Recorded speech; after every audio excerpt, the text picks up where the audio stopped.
कहा जाता है जब जीवन के हर रास्ता बंद हो जाए तो एक ही दरवाज़ा बचता है और वो गणपति बाबा।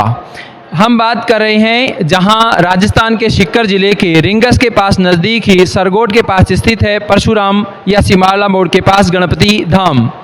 500 वर्षों से भी अधिक ये मंदिर है। यहाँ पर जानने का इतिहास की जानकारी करेंगे और सबसे पहले मैं आपको दिखाना चाहता हूँ इस मंदिर के बारे में। ये आप सबसे पहले दर्शन कीजिए गणपति बाबा मौर्य के।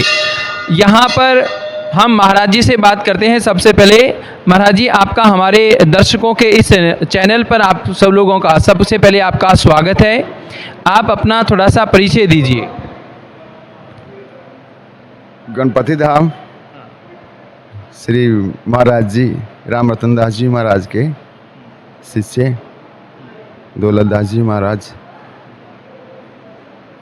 उनके शिष्य हैं और उन्हीं का आश्रम बनाया हुआ है, उन्हीं की गरिमा है।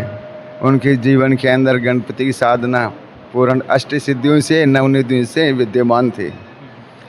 सभी भक्तों के आने जाने वालों की सबको मनोकामना पूर्ण करते हैं। जीवन के अंदर रिद्धि सिद्धि शुभ लाभ के जीवन के अंदर जरूरत पड़ती है तो भगवान गणेश जी पूर्ण करते हैं। बिल्कुल, कहा जाता है जहाँ गणपति का वास होता है वहाँ विघ्न दूर भागते हैं। ये बिल्कुल रिद्धि सिद्धि का क्या होता है, वास होता है। तो सबसे पहले मैं आपसे ये पूछूं, ये कितना वर्षों पुराना इतना भव्य जो मंदिर है कितने साल पुराना है?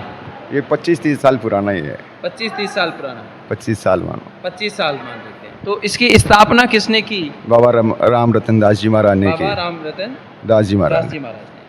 और हम हमारे जो दर्शक हैं वो ये भी पूछना चाहते हैं कि ये मंदिर का बड़ा चमत्कार है। इतने श्रद्धालु आते हैं बार बार, तो कहीं चमत्कार देखा आपके? कोई श्रद्धालु आते हैं उन्होंने आपसे कहा कि साहब हमारा जो मनोकामना थी वो पूर्ण हुई? जो बाबा जी थे श्री राम रतन दास जी महाराज, वो स्वयं चमत्कार थे।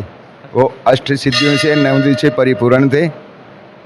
वो जो उनके पास कर्मचारी थे, काम करने वालों सबको तनख्वाह देते थे।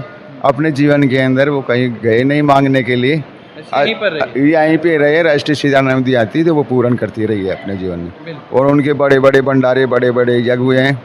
बाबा जी ने 5-7 यज्ञ भी करवाए और भंडारों की कोई गिनती नहीं, अनंत ही है, अनंत है उनका। तो हम ये भी देख चाहते हैं जो भी श्रद्धालु आते हैं तो विशेष से हमारे गणपति बाबा को किस संदर्भ में हम बात करें तो भोग किसका लगता है, प्रसादी कौन सी होती है जिससे गणपति बाबा खुश हो जाएं, हमारे गणपति बाबा मौर्य खुश हो जाएं? गणपति भगवान को प्रथम प्रिय मोदक ही है, यानी कि लड्डू। उसके बाद मिश्री, हाँ, पूर्ण कार्य सिद्धि के लिए मिश्री माव का भोग लगना बहुत श्रेष्ठ है।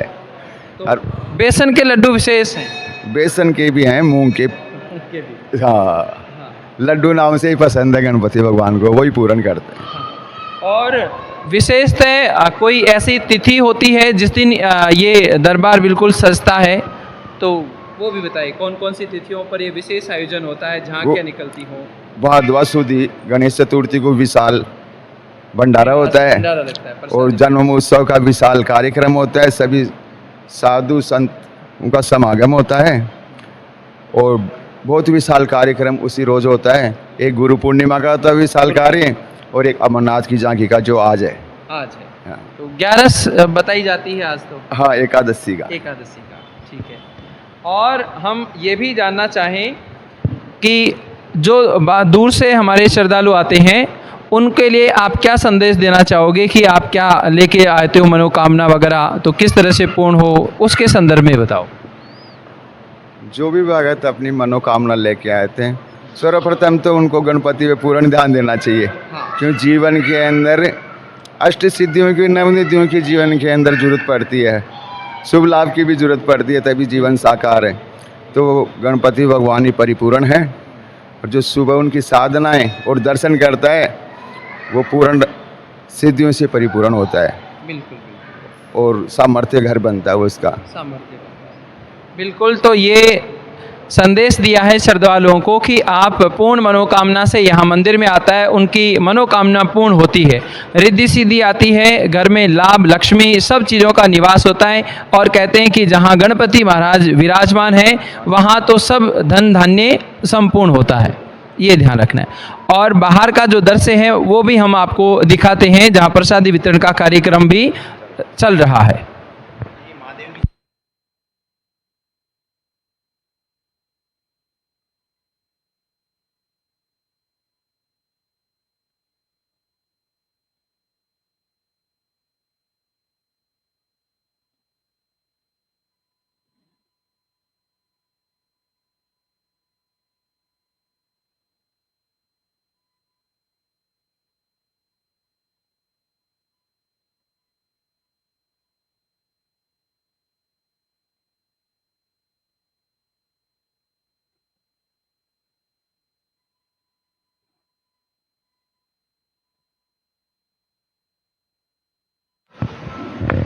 थोड़ा सा हो जाए। ये बनाने वाले नए भाई थोड़ा सा पूरा सेटअप ये पूरा स्टाफ है टीम भी।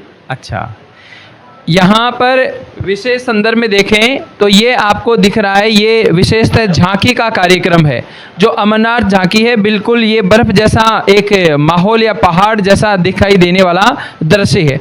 उसके संदर्भ में क्या मान्यता है, भक्तों को, श्रद्धालुओं जो जानते नहीं है उनको आप क्या कहना चाहोगे? ये क्या ये है कि यहाँ आने से हर आदमी की मनोकामनाएं पूर्ण होती है।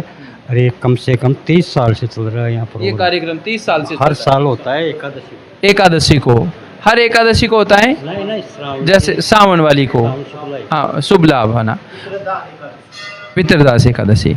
और ये अपना स्टाफ कर्मचारी है, ये तो सारा पूर्ण इसी में लगा रहता है, झांकी का श्रेय सजावले। की टीम है। हाँ हाँ हाँ, अच्छा। तो आपका कुछ कहना है ये मंदिर के संदर्भ में, या फिर ये झांकी विशेष संदर्भ में क्या कहोगे जो श्रद्धालु आते हैं उनके लिए? मेरा तो यही कहना है कि भगवान भोले बाबा सभी की मनोकामना पूर्ण करें। बस ये संक्षिप्त में कह दिया कि जो भगवान भोलेनाथ हैं वहाँ पर ये जैसे दूर दूर जाते हैं, वैसे ही यहाँ पर जो लोग नहीं पहुँच पाते उनके लिए यहाँ पर एक ऐसा मनोरम दृश्य है। और यहाँ पर हमारे पास सभी श्रद्धालु मौजूद हैं, ये ध्यान रखना है। और पास ही प्रसादी का क्या है, कार्यक्रम भी संचालित किया जा रहा है। तो सभी लोग यहाँ पर अपनी श्रद्धा के अनुसार आते हैं और जो दान पुण्य का कार्य होता है वो देते हैं। पूर्ण मनोयोग से ये प्रसादी ग्रहण करते हुए आपको दिखाई दृश्य दे रहा है।